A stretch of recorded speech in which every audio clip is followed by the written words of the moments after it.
ya kita tahu lah sekarang tuh para bek kanan tuh sangat berbahaya ya. Trent Sangat berbahaya. Alexander-Arnold, James.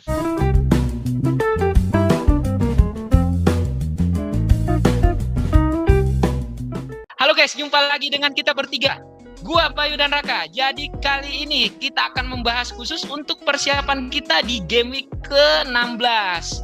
Tapi sebelumnya, gua mau ngajak kalian dulu untuk mendownload aplikasi IMPL Fantasi, aplikasi game fantasi sepak bola yang membutuhkan strategi dan analisa dalam membentuk tim di IMPL Fantasi.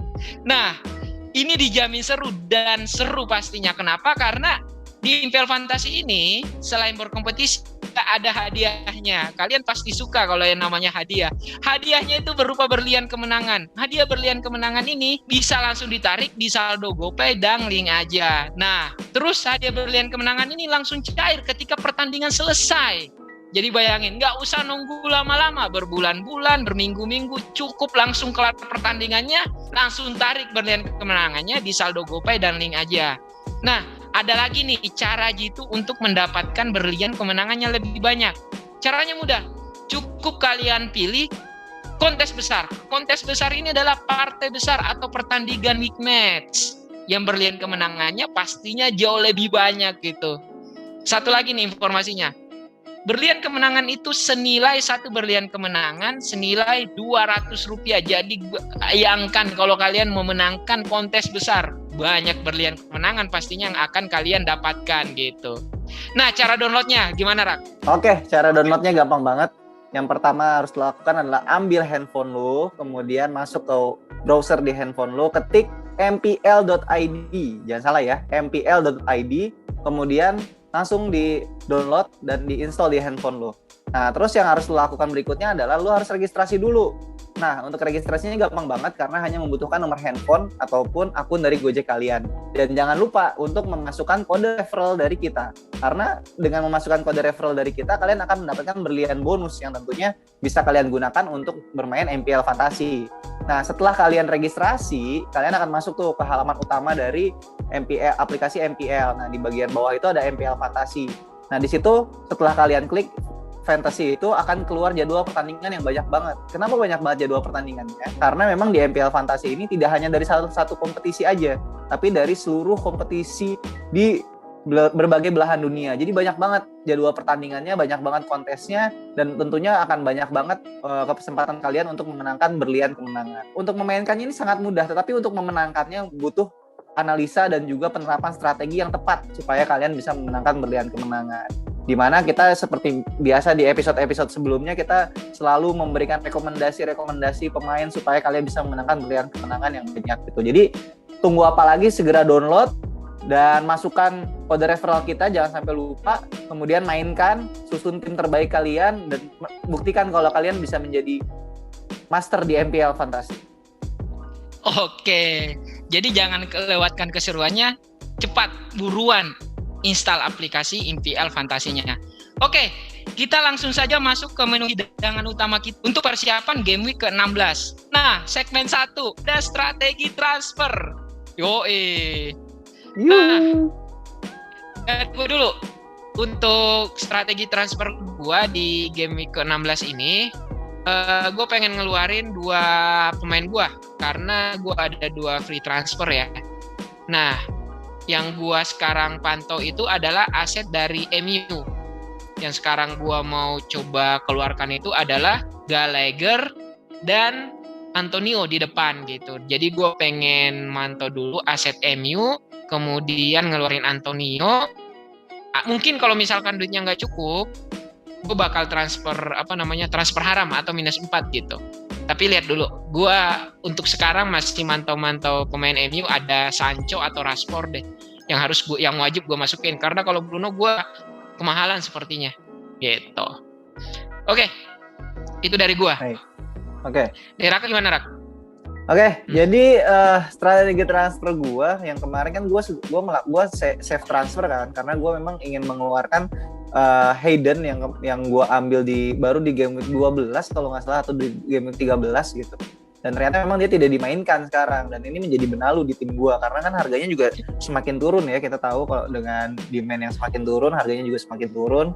Dan di satu sisi yang lain pun gua punya Markal, gua masih punya Markal gitu. Jadi gua punya 2 cadangan yang mati gitu. Selain si Brownhill pun cadangan tapi tidak bisa menghasilkan kan. Dan tentunya gue punya cadangan 1 juta umat, yaitu Livramento. Nah, dari sini tuh gue juga agak-agak sedikit dibilang nyangkut ya sama Gabriel Jesus, karena kan Jesus ini harganya mahal tapi returnnya kecil gitu. Nah, melihat fixturnya MU yang bagus dan juga gue tahu kapasitasnya Ronaldo, kualitasnya Ronaldo sangat-sangat bagus. Gue pikiran untuk melakukan transfer in Ronaldo. Jadi Ronaldo gue ambil, gue gantikan Jesus gitu. Dan gue mendowngrade si ya Jesus, nggak downgrade sih, gue lepas lagi yang masih siapa ya, satu lagi pemain gue tuh Moura kemungkinan gue lepas juga gitu. Gue agak downgrade Moura untuk mendapatkan Ronaldo, karena dengan harga Ronaldo yang cukup mahal juga ya, gue harus benar-benar menyesuaikan dengan squad value gue. Nah, kemungkinan Lucas Moura masih gue bisa gue tukar dengan si Maddison gitu. Jadi masih fleksibel banget sih untuk tim gue, karena kan kemarin save transfer ya. Tapi emang rencana gue sih untuk mengambil asetnya MU sih, terutama Ronaldo, karena ternyata kan memang setelah si Fernandes gagal penalti, terus waktu itu Ole masih bilangnya Fernandes tetap yang akan mengambil penalti, dan ternyata Olenya sudah tidak ada, dan terakhir yang mengambil penalti itu Ronaldo. Jadi tempting banget lah Ronaldo untuk diambil gitu. Itu kalau dari gue. Ya. Gimana, Bay? Oke. Nih, sekarang Bayu. Kemarin panah merah terus, sekarang panah hijau. Tapi lu tahu para bacoters. Nah, ini Bayu uniknya loh. Kemarin sempat menghilang dari grup WhatsApp Bacotin. Ternyata dia lagi desain baju. Hadiahnya itu yang ini dikasih ke kita nih. Gimana? Karena ini. Apa bacanya? Kalau gue bacaannya ini gini. Kalau gue ini nih baju dari FPL repeat. Lu apa tuh? Yuk. Gua dong. Kalau gua kan jegal gua. Tukang jegal, galak. Jagoannya Chelsea ya. Iya. Mau salah. King of FPL. Masalah tuh, King of FPL. Gimana? Keren ya? Keren. Gua berasa malah makin pede untuk nongki gitu loh. Mau ke kafe apa gimana pakai baju ini merasa ganteng sendiri gua. Makasih ya, Bay. Jadi ketika gue panah merah, pikiran-pikiran gue tuh gue lampiaskan dengan kayaknya baju bagus nih kalau dibikin kayak gitu. Iya. Gimana? Para bacotas tertarik nggak? Coba komen. Kali aja terinspirasi yang lain gue kan. Gini, kalau misalkan bacoters tertarik, kita akan memproduksi masalah ceritanya gitu. Kalau tertarik. Kalau enggak ya udah, Bayu panah hijau terus, jatuh ke kita semua ininya, desain-desainnya. Desain bajunya, bajunya dikirim ke kita semua. Oke. Gimana, Bay? Kalau gua tim gua memang si Gabriel Jesus ini harapannya dia bisa menggantikan posisinya Aguero. Gua kayak kemarin gitu mikirnya. Maksudnya walaupun dia agak geser ke kanan, cuman bisa return pointnya cakep lah gitu. Cuma dengan harganya dia 8,7 sekarang, returnnya nggak sebaik itu. Apalagi misalkan kita nonton sebagai eye test ya, itu sangat bikin asam lambung. Berkali-kali dia hampir penalti nggak dapet, assist bahkan nggak dapet, shoot goal line clearance sudah berkali-kali. Returnnya sedikit, apalagi masih kena rotasi juga kemarin. Nah, gue mikir kayaknya gue salah ngambil aset City nih. Dan gue ganti, ada satu nama aset City yang bakal gue tahan kayaknya sampai akhir musim, yaitu Bernardo Silva. Sebenarnya gue udah banyak rekomendasi di Space, di YouTube gue bilang Bernardo Silva, cuman gue belum ngambil sendiri. Nah, aku baru ambil sekarang buat jangka panjang. Memang Gabriel Jesus gue ganti ke Dennis. Karena kita tahu kita menutup mata karena dia penyerangnya Watford ya. Sedangkan dia tuh poinnya nomor 2 tertinggi forward loh. dengan harga 5,6 sekarang lah. Itu Murah ya? kayaknya aduh terlalu Murah. naif kita kalau masih menutup mata dengan si Dennis ini. Jadi gue ambil Dennis, terus Cornet yang cedera daging olahan, gue harapannya bisa return beberapa game ke depan. Ternyata cedera menit 30. Harapannya bisa return menjadi power gue. Ya udah. Ternyata daging lembek. Iya makanya anjir langsung cedera. Ya udahlah, itu salah satu varian kejadian. Nah, betul. Tapi salah satu transfer in lu kemarin sih si Wilson GG ya. GG. Iya. Wilson GG dong. Ya kan? Jadi gue ngambil sebelum momentumnya kan. Iya benar. Orang-orang mungkin baru ngeliatnya sekarang gitu. Ternyata benar ya. Iya. Walaupun Newcastle memang pertahanannya tuh bapuk jelek, banget, tapi serangannya ya masih bagus gitu. Iya, Wilson masih bisa nyetak gol. Aneh ya. Gila. Oke. Sip, itu tadi dari strategi transfer kita. Kemudian kita lanjut ke segmen kedua. Ada Best Bacotin. Ada 11 pemain yang berhasil kita pilih untuk pertandingan di game week ke-16. Nah, untuk game week ke-16 ini kita memakai formasi 4-3-3. Nih, formasi menyerang banget pastinya nih. Oke, dari kiper dulu. Kita memilih Guita. Besok melawan Everton. Nah, Everton ini sendiri kita tahu secara penyerangan secara pola serangan masih memburuk ya, artinya kurang membaik gitu. Berantakan asli. Nah, ditambah dengan anak asuhnya Vieira ini, gue ngelihat memang dari segi lini belakang itu masih bagus. Malah bagusan Crystal Palace ketimbang Everton kalau gue ngelihat. Nah, Guita ini sendiri bisa berpeluang clean sheet di pertandingan kali ini. Walaupun besok Everton datang bertandang dengan lumayan penuh ya kekuatannya, tapi gue ngelihat clean sheet di PD gue untuk Crystal Palace untuk clean sheet gitu. Oke, itu aja dari gue. Kemudian next ada 4 back kita. Yang pertama ada Tomiyasu ini gue masih pilih juga di line up game ke-16 gue dan dipilih sebagai salah satu di best bacotin ya. Kenapa? Karena dia masih menjadi salah satu pilihan di strateginya Arteta ya, dan memang nggak ada pelapis lagi untuk Tomiyasu sendiri gitu. Nah, secara permainan gue ngelihat juga sering melakukan umpan crossing ya dan sering membantu serangan, dan besok melawan Soton Tomiyasu sendiri berpeluang clean sheet lah, hampir sama halnya dengan itu. Itu sih alasan gue kenapa memilih Tomiyasu. Oke, next ada James. Gimana? Oke. Reece James. Walaupun kemarin waktu lawan West Ham ya, untuk pertama kalinya Chelsea-nya Tuchel ini berhasil kebobolan di atas 2 gol dalam satu pertandingan ya. Jadi West Ham ini mencatatkan rekor mencetak gol terbanyak ke gawang Chelsea semenjak eranya Thomas Tuchel.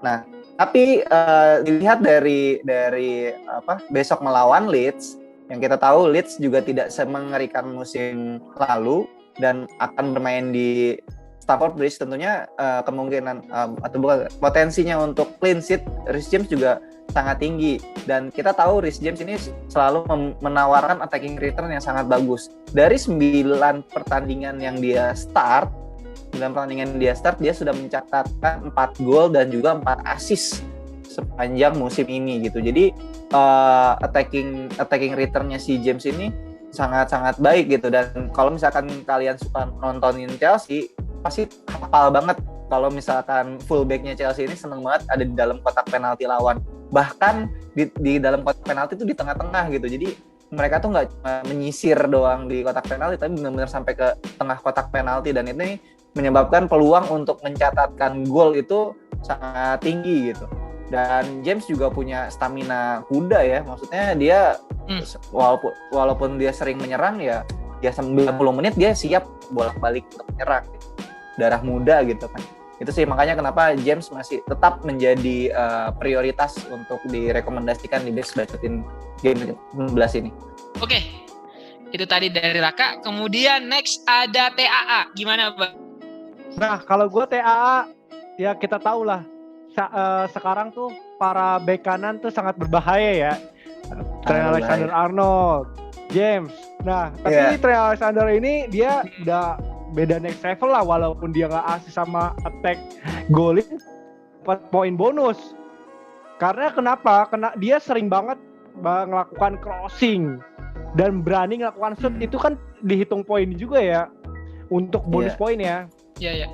Sehingga walaupun dia nggak return assist dan gol, bisa ngasih bonus poin maksimal tuh gede banget gitu loh. Dan bisa kita lihat ada potensi clean sheet sih besok lawan Aston Villa.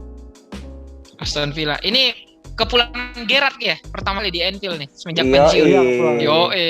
Pulang kampung Gerrard. Menarik pastinya. Oke, kemudian ada Gerrard kepleset lagi.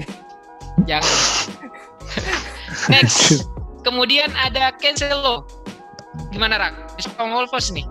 Nah, Cancelo ini kita tahu dia dari 15 pertandingan yang sudah dijalani oleh Manchester City, dia selalu menjadi pilihan utama ya dari Pep, dan istilahnya seperti imun dari rotasinya Pep, jadi kan sangat-sangat aman gitu. Dan kita tahu Manchester City juga punya catatan bagus untuk clean sheet ya, dari 15 pertandingan mereka sudah mencatatkan 8 kali clean sheet dan hanya kebobolan 8 gol saja gitu. Jadi pertahanannya City ini lagi bagus banget gitu. Walaupun Cancelo ini hanya baru berhasil mencatatkan 2 assist saja untuk namanya, tapi yang diharapkan dari Cancelo adalah poin clean sheet-nya, apalagi besok melawan Wolves gitu. Yang kita tahu Wolves ini penyerangannya juga tidak, ya menurut gua susah lah untuk bisa menggolkan ke gawang City gitu.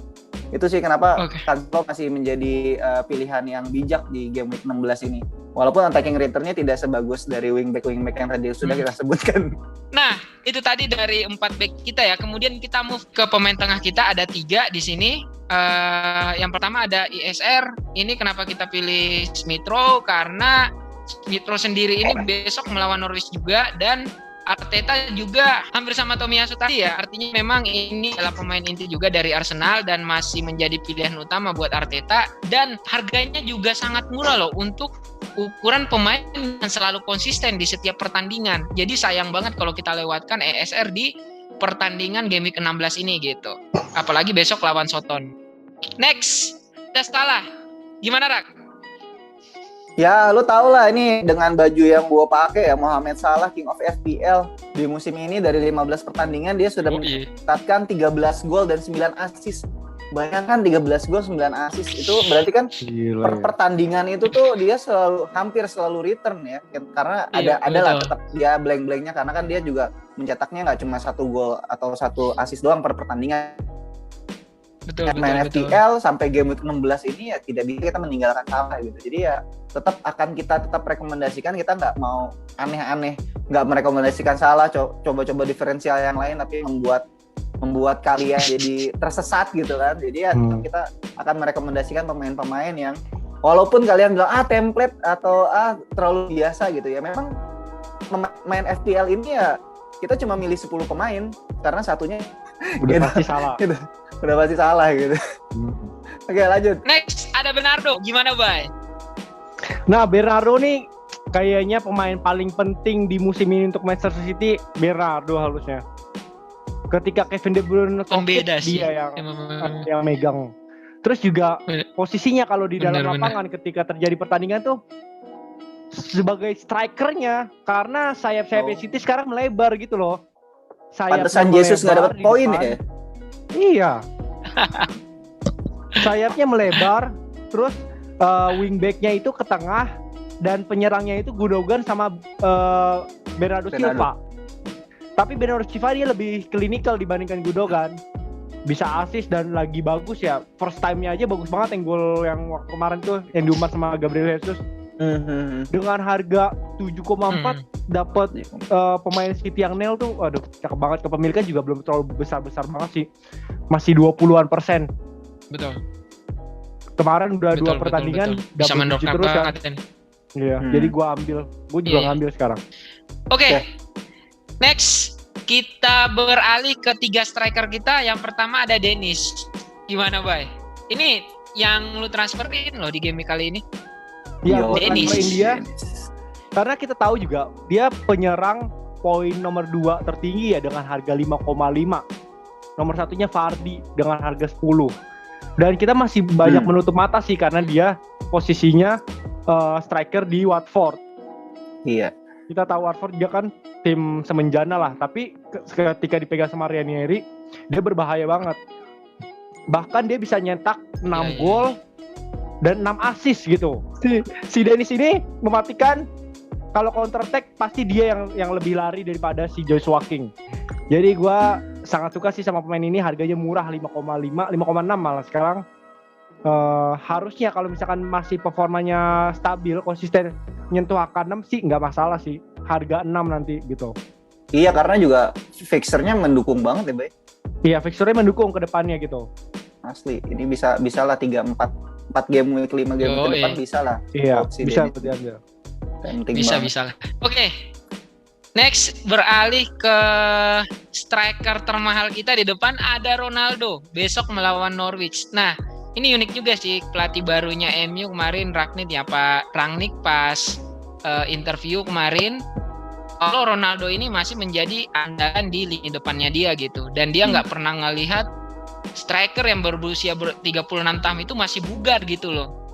Jadi memang bisa dikategorikan umur sudah tua, tapi kebugaran itu bisa dikata masih selevel Rashford gitu.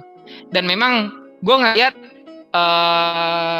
apalagi kan melawan Crystal Palace kemarin Ronaldo main starter ya, masuk ke line up utama Manchester United, dan besok melawan Norwich ini Ronaldo bisa jadi pembeda juga nih di pertandingan kali ini, artinya bisa menciptakan peluang gol gitu loh.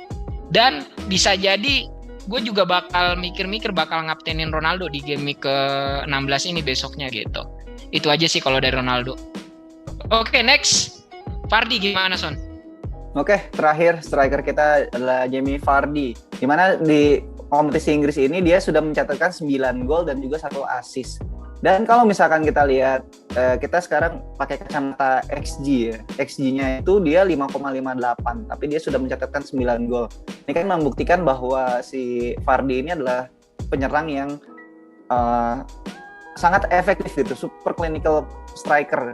Dan kita tahu dengan di antara penyerang-penyerang yang ada di FPL musim ini itu sekarang yang premium itu malah banyak melempem gitu. Menurut gua besok Vardy lawan Newcastle ya. Yang Newcastle tadi udah dibahas juga sama Bayu bahwa defensifnya Newcastle itu berantakan, amburadul gitu. Jadi ini bisa banget, kesempatan banget untuk kita ambil Vardy, walaupun Vardy harusnya udah bisa teman-teman udah mungkin ambil dari satu atau 2 game week yang lalu gitu ya, untuk menggantikan Lukaku lah, Harry Kane yang tidak kunjung membaik gitu. Jadi Vardy ini kalau misalkan emang mau ngambil striker premium itu ya, kalau untuk sekarang sih masih kita rekomendasinya si Jamie Vardy sih kalau untuk yang premium gitu. Vardy dan Ronaldo ya. Ronaldo karena fixernya juga bagus kan tadi udah dijelaskan si Fahmi. Oke. Gitu. Itu tadi sudah kita jelaskan untuk 11 pemain best bacotin untuk di game ke-16. Untuk kapten sendiri kita memilih Ronaldo di pertandingan game ke-16 kali ini langsung. Besok lawan Norwich. Kaget. Enggak usah kaget. Tomiyasu milih sendiri Ronaldo. Tomiyasu apa kapten Tomiyasu? Iya, bisa juga sih. Kan klise. Siapa kapten kita? Ronaldo. Serius nih Ronaldo. Serius lah. Gimana sih? Udah kali ini lo yang milih ya. Kali ini ya. Masih akan ada yang salah. Kapten Ronaldo salahin ke Fahmi ya. Iya, silakan hujat. Kita lupa loh di game kali ini harusnya ngundang Ninja, tau gak lo? Oh iya.